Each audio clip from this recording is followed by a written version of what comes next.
My daughter-in-law put poison in my tea, but I switched the cups. 20 minutes later, she was writhing in pain, and when she asked what happened, I smiled. I switched the cups, dear. Now drink your own medicine. Listen to my story until the end, and comment which city you're watching from. That way I can see how far my story has reached. My name is Eleanor Blackwood, and I am 78 years old. Tudo começou on a crisp autumn afternoon, when the leaves outside my window had turned the most beautiful shades of amber and crimson. I had been living in the old Victorian house for 43 years, the same house where my dear husband Thomas had passed away just 2 years prior. The house felt empty most days, but that particular Thursday, my son Marcus had brought his wife Rebecca for our weekly tea. Rebecca had been my daughter-in-law for 15 years, and I must confess, our relationship had always been strained. She was a beautiful woman with sharp green eyes and perfectly styled blonde hair, but there was something calculating about her that I could never quite put my finger on. She worked as a pharmaceutical sales representative, which meant she traveled frequently and knew quite a bit about medications and their effects. That afternoon, as we sat in my sunroom surrounded by my collection of antique teacups, I noticed Rebecca acting rather peculiar. She kept glancing at her watch and fidgeting with her purse, an expensive leather handbag that she clutched tightly to her side. Marcus, my dear son, seemed oblivious to his wife's nervous energy as he chatted about his new promotion at the accounting firm. "Mother, you really should consider moving to that assisted living facility we discussed," Rebecca said suddenly, interrupting Marcus mid-sentence about his latest client. "This house is far too large for someone your age, and frankly, I worry about your safety living alone." I had heard this conversation before, many times in fact. Rebecca had been pushing for me to sell the house for the past year, ever since Thomas died. What she didn't know was that I had discovered some rather interesting information about her recent financial troubles through my neighbor Mrs. Pemberton, whose daughter worked at the same company as Rebecca. Apparently, Rebecca had been caught falsifying expense reports and was facing potential criminal charges. "I'm perfectly capable of taking care of myself, dear," I replied, pouring the Earl Grey tea into our cups. I had chosen my finest china set for the occasion, the one with the delicate rose pattern that had belonged to my grandmother. Besides, this house holds too many memories for me to leave. Rebecca's jaw tightened slightly, and I caught her exchanging a meaningful look with Marcus. That's when I saw her reach into her purse and discreetly pull out a small vial. My heart began to race as I watched her wait for the perfect moment when both Marcus and I were distracted by the neighbor's cat walking across the garden. With practiced precision, she emptied the contents of the vial into my teacup. I pretended not to notice, continuing to comment on the cat's antics while my mind raced. What could she possibly have put in my tea? Given her pharmaceutical background, it could be anything from a mild sedative to something far more sinister. I thought about Thomas and how he had always warned me about Rebecca's ambitious nature. "She's got ice water in her veins, Eleanor," he used to say. "Watch yourself around that one." "Oh my, I seem to have forgotten the sugar cookies in the kitchen," I announced, standing up with what I hoped appeared to be my usual elderly shakiness. "Would you be a dear and help me, Rebecca?" "Of course, Mother Blackwood," she replied with false sweetness, but I could see the annoyance flash across her features. As we walked to the kitchen, I made sure to shuffle slowly, playing up my age. "Actually, dear, could you grab the cream from the refrigerator? My arthritis is acting up today." The moment Rebecca turned her back to retrieve the cream, I heard Marcus call out from the sunroom. "Rebecca, could you bring the photo albums from the hall closet? I want to show you those pictures of Dad from last Christmas." "I'll be right there," Rebecca called back, but I could see her hesitation. She didn't want to leave me alone with the teacups. "Go ahead, dear. I'll just rest here for a moment," I said, leaning heavily against the kitchen counter. Reluctantly, Rebecca left for the hall closet. The moment I heard her footsteps fade, I moved with surprising agility for someone my age. Years of maintaining this large house had kept me more spry than I let on. I quickly returned to the sunroom and switched our teacups, making sure to position them exactly as they had been. When Rebecca returned with the photo albums, I was back in the kitchen, slowly making my way to the sunroom with the cream pitcher. "Here we are," I said, settling back into my chair. "Now, where were we?" Marcus began flipping through the photo albums, pointing out various family memories. Rebecca sat rigidly in her chair, occasionally glancing at the teacups. I could tell she was trying to remember which cup was which, but the rose pattern made them nearly identical. Shall we have our tea before it gets cold? I suggested innocently. We all picked up our cups and began to sip. The tea was perfectly brewed, with just the right amount of bergamot. Rebecca drank deeply, perhaps nervous about whatever she had planned. I watched her carefully over the rim of my cup, noting every expression that crossed her face. About 10 minutes into our tea, Rebecca started to look uncomfortable. She kept touching her forehead and blinking rapidly.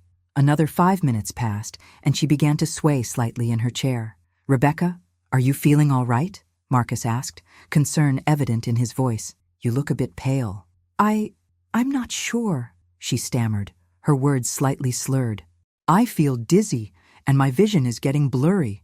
I continued sipping my tea calmly, watching as the woman who had tried to poison me began to experience the effects of her own medicine. "Perhaps you should lie down, dear," I suggested. "You do look rather unwell." Marcus jumped up to help his wife, but Rebecca pushed him away weakly. No, something's not right. This isn't normal." She looked directly at me, her green eyes now filled with suspicion and growing panic. "What did you do?" I set down my teacup with deliberate care and smiled at her. "Why, I simply switched our teacups when you went to get the photo albums, dear. I saw you put something in my tea, and I thought it might be more appropriate if you experienced it yourself." The color drained from Rebecca's face completely. You saw me?" "Oh yes, dear. I may be old, but I'm not blind or stupid." I leaned forward slightly, my voice taking on a steel edge that I rarely used. "The question is, what exactly did you put in that tea? Should I be calling an ambulance or perhaps the police?" Marcus looked back and forth between us, confusion and horror dawning on his face. "What are you two talking about?" "Rebecca, what did you put in Mom's tea?" Rebecca tried to stand but swayed dangerously and had to grip the arm of her chair.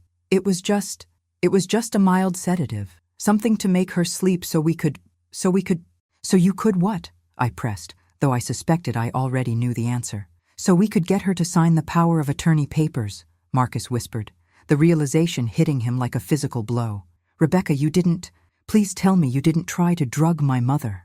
Rebecca's breathing became more labored and she started to panic. "How much did you put in there?" she gasped, looking at me with wild eyes. "What's going to happen to me?" I stood up with perfect composure and walked to the antique writing desk, where I kept my important papers. From the drawer, I pulled out a document that I had been saving for just such an occasion. "This is interesting reading, Rebecca. It's a report from a private investigator I hired last month." Both Marcus and Rebecca stared at me in shock. Rebecca's condition was worsening. She was now sweating profusely and having difficulty focusing her eyes. "It seems you've been quite busy, my dear daughter-in-law, falsifying expense reports, stealing from your company, and according to this report, you've been researching my financial assets quite thoroughly. Did you know that when someone looks up property records and life insurance policies as frequently as you have, it leaves a digital trail?" Marcus sank into his chair, his face a mask of betrayal and disbelief. "Rebecca, is this true?" Rebecca tried to speak, but only managed a weak whimper. Her hands were shaking uncontrollably now, and she seemed to be having trouble breathing. "I think it's time I called for medical assistance," I said, reaching for the phone. "But first, I want to know exactly what you gave me. Was it Rohypnol? Benzodiazepines? Something stronger?" "Please," Rebecca whispered. I can't breathe properly." I dialed emergency services and calmly explained that we had a medical emergency. While we waited for the ambulance, I continued my explanation to Marcus, who sat in stunned silence. "Your wife has been planning this for months, son. She's been slowly poisoning your mind against me, suggesting I'm becoming senile and can't take care of myself, all so she could get control of my assets and this house. You see, Rebecca has gambling debts that she's been hiding from you, and she's about to lose her job due to her illegal activities." The ambulance arrived within 15 minutes, followed closely by the police, whom I had also called. As the paramedics worked on Rebecca, I handed the investigator's report to Officer Martinez, a middle-aged woman with kind eyes who had responded to the call. "Mrs. Blackwood, can you tell me exactly what happened here?" she asked. I explained the entire situation calmly and clearly, showing her the vial that I had retrieved from Rebecca's purse while the paramedics were working. Officer Martinez bagged it as evidence and took detailed notes. Rebecca was rushed to the hospital, where doctors worked to counteract whatever substance she had taken. It turned out to be a powerful combination of sedatives that, in the dosage she had prepared, could have caused me to lose consciousness for several hours, long enough for her and Marcus to manipulate me into signing legal documents that would give them control over my estate. Marcus was devastated. He sat in my living room that evening, his head in his hands, repeating over and over how sorry he was. "I should have seen the signs, Mom. I should have known something was wrong when she kept pushing about the power of attorney and the assisted living facility. You loved her, dear. Love can make us blind to the faults of those we care about." I sat beside him and placed my weathered hand on his shoulder.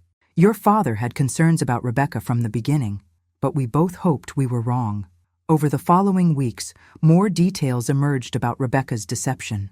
The private investigator I had hired, a sharp young woman named Detective Sarah Chen, had uncovered a web of lies and financial crimes. Rebecca had been stealing from her pharmaceutical company for over 2 years, using her position to sell controlled substances on the black market. She owed over $100,000 to various creditors and loan sharks. The plan to drug me and gain power of attorney was her last desperate attempt to avoid criminal prosecution and pay off her debts. She had researched the exact combination of sedatives that would leave me compliant, but not obviously impaired, allowing them to take me to a lawyer and have me sign documents while under the influence. Rebecca was charged with attempted poisoning, elder abuse, embezzlement, and fraud.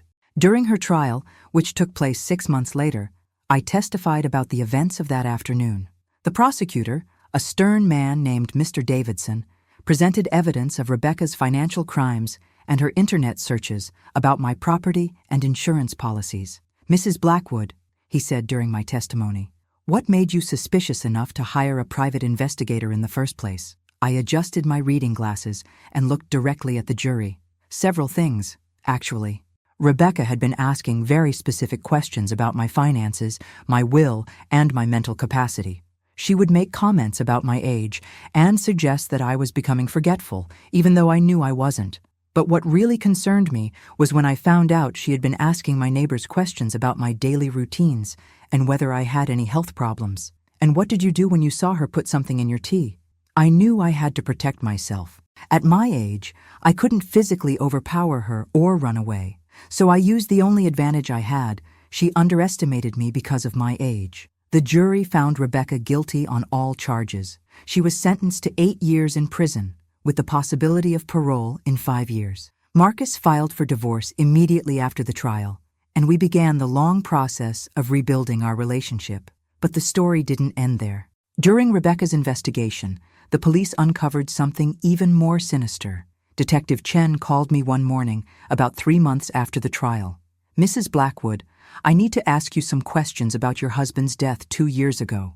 My blood ran cold. "What kind of questions?" "We've been looking into Rebecca's pharmaceutical activities, and we discovered that she had access to medications that could cause heart problems in elderly patients. The symptoms would mimic a natural heart attack. Thomas had died suddenly of what the doctors said was a massive heart attack. He had been in relatively good health for his age, and his death had been unexpected, but not entirely surprising given his age and the stress of minor heart problems he'd had in the past. Are you suggesting that Rebecca—" I couldn't finish the sentence.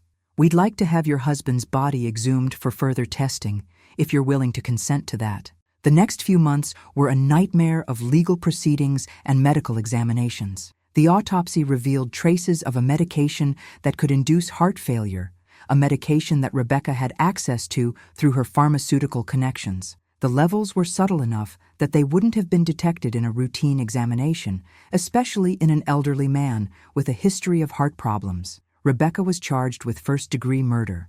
During the second trial, the prosecution painted a picture of a cold, calculating woman who had killed her father-in-law to speed up her access to the family inheritance, then planned to eliminate me when that wasn't enough to solve her financial problems. I testified again, this time about Thomas's final days. He had been feeling tired and complained of chest pains, but the doctors said it was normal for someone his age. Rebecca was very attentive during his last week, always offering to bring him his medications and making him special teas and meals. The evidence was overwhelming.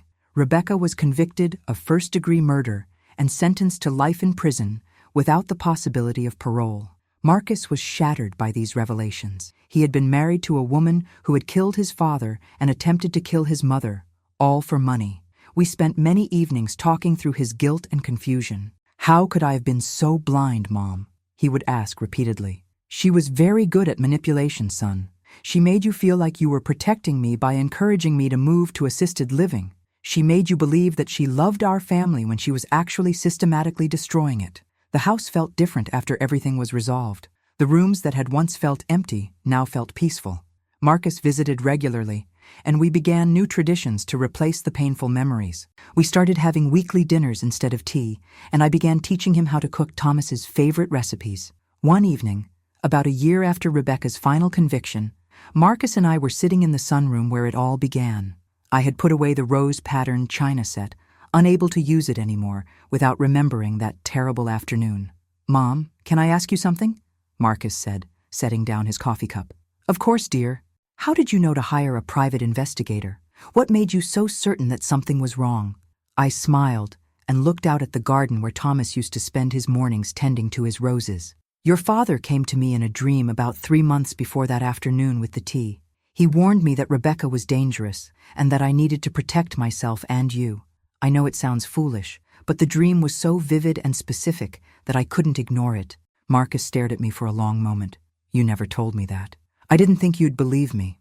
But Thomas told me exactly what to look for. The financial research, the questions about my mental capacity, and the pharmaceutical knowledge she could use against me. He even told me to watch carefully during tea time because that's when she would make her move. Do you really believe Dad came to you in a dream?" I reached over and took my son's hand. "I believe that love transcends death, and that your father's love for both of us was strong enough to warn me about the danger we were in. Whether it was a dream, intuition, or something more supernatural, I don't know. But I'm grateful for whatever it was that made me take action." Marcus squeezed my hand. "I'm grateful too, Mom. If you hadn't switched those teacups, but I did, and we're both safe now. That's all that matters." As the sun set that evening, I felt a sense of peace that I hadn't experienced since Thomas died. The house was quiet, but it was a comfortable quiet now, not the empty silence it had been before. I had protected my family and honored Thomas's memory by ensuring that his killer faced justice. The old Victorian house continues to be my home, filled now with better memories and the knowledge that sometimes the wisdom that comes with age is the most powerful weapon we have against those who would harm us. Rebecca had underestimated me because of my age, assuming that I would be an easy target. She learned too late that experience and intuition can triumph over youth and cunning. Every afternoon at tea time, I think about that moment when I saw her put something in my cup. I think about the choice I made to switch those cups, and how that single decision saved my life and brought a murderer to justice. It reminds me that we should never underestimate the power of an elderly person who has lived long enough to recognize danger when it comes calling. The rose-patterned china remains put away, but I've started using my second-best set, the one with blue forget-me-nots that Thomas gave me for our 40th wedding anniversary.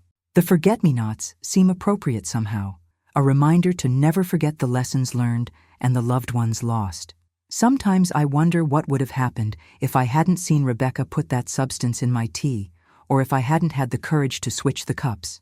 Would I have signed away my independence while under the influence of whatever she had given me? Would I have become another elderly victim of financial abuse, slowly losing my autonomy and dignity until there was nothing left? The thought makes me grateful for every day I wake up in my own bed, in my own house, surrounded by my own memories and possessions. Age has given me many gifts: wisdom, perspective, and the understanding that material things matter far less than the people we love. But it has also given me something Rebecca never expected: the cunning and courage that comes from surviving nearly 8 decades of life's challenges. Marcus has started dating again, a lovely woman named Jennifer who works as a teacher at the local elementary school. She's kind and genuine, with none of Rebecca's calculated charm. When I met her, I saw immediately that she loves Marcus for who he is, not for what he might inherit someday. "I'd like you to meet my mother," Marcus told her during their 3rd date. "But I should warn you, she's pretty sharp and doesn't miss much." Jennifer laughed and said, "I'd be disappointed if she wasn't. A mother should protect her son." When they came for dinner the following Sunday, I watched Jennifer carefully, not because I distrusted her, but because I wanted to understand her character. She helped with the dishes without being asked, complimented my cooking sincerely, and most importantly, she listened when I told stories about Marcus as a child. "Mrs. Blackwood," she said as we cleared the table, "Marcus told me about what happened with Rebecca. I just want you to know that I think you're incredibly brave." "I did what any mother would do," I replied. "No, most people wouldn't have had the presence of mind to switch those cups. You saved not only yourself, but potentially other elderly people who might have been her next targets." That comment made me realize something important. By stopping Rebecca when I did, I had likely prevented her from hurting other vulnerable elderly people. The police investigation had revealed that she had been researching several other elderly clients of her pharmaceutical company, people who lived alone and had substantial assets. Detective Chen had called me after they arrested 2 of Rebecca's associates who were planning similar schemes. "Your actions that day stopped what could have been a much larger criminal enterprise targeting elderly people," she told me. "You should be proud of what you did." Pride wasn't exactly what I felt, though.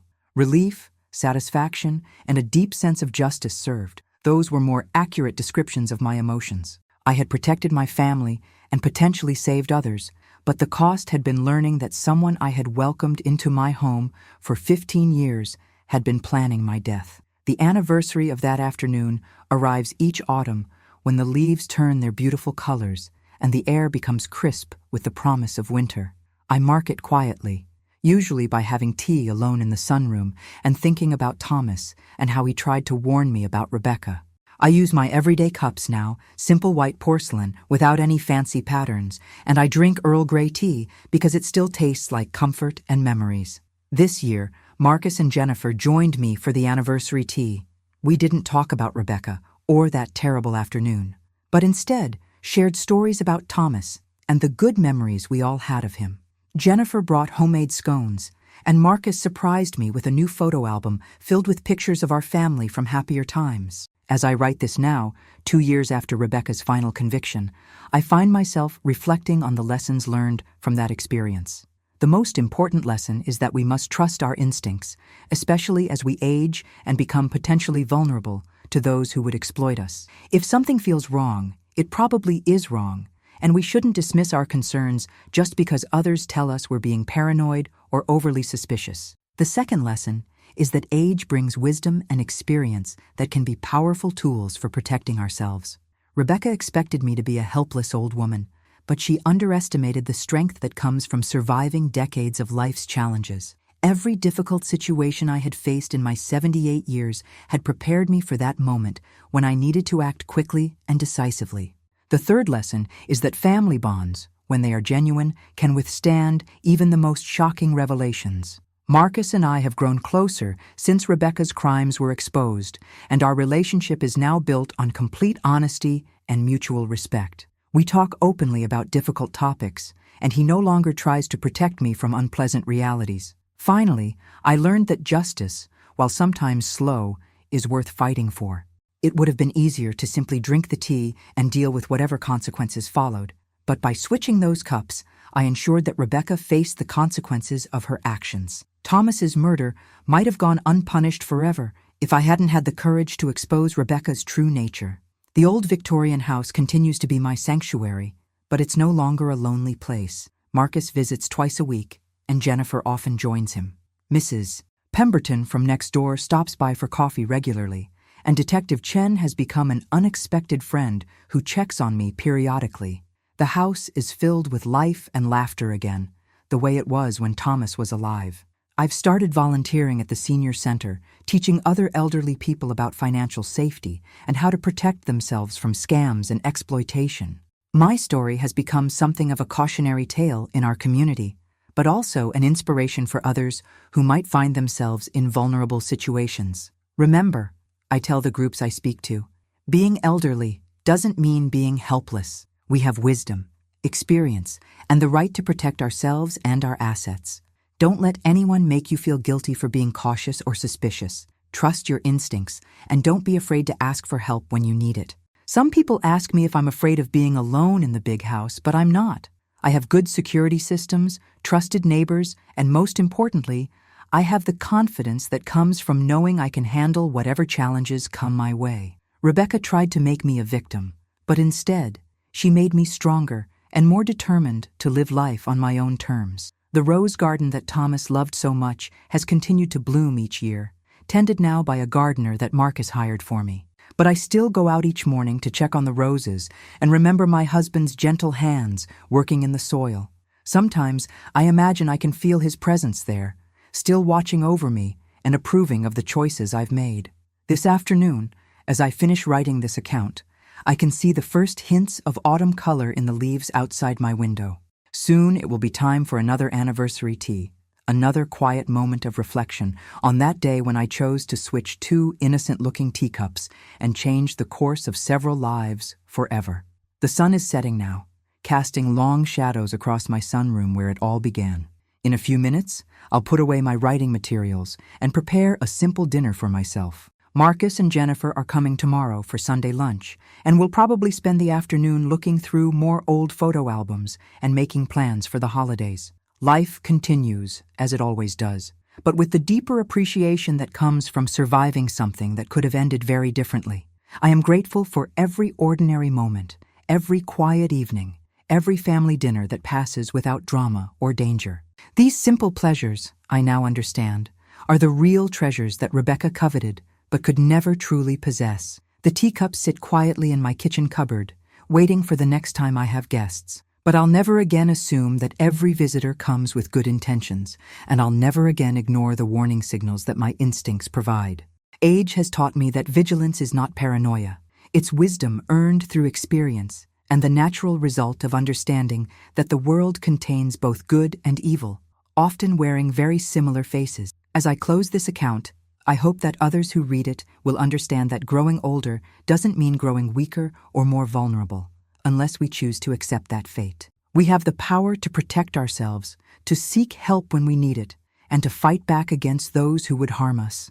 Sometimes, the most powerful weapon we have is the simple act of paying attention and trusting what we see, even when others might dismiss our concerns because of our age. The switched teacups were just the beginning of a story that ultimately became about justice, family, love, and the strength that can be found in the most unlikely places. It's a story I never wanted to live through, but one that I'm grateful to have survived to tell.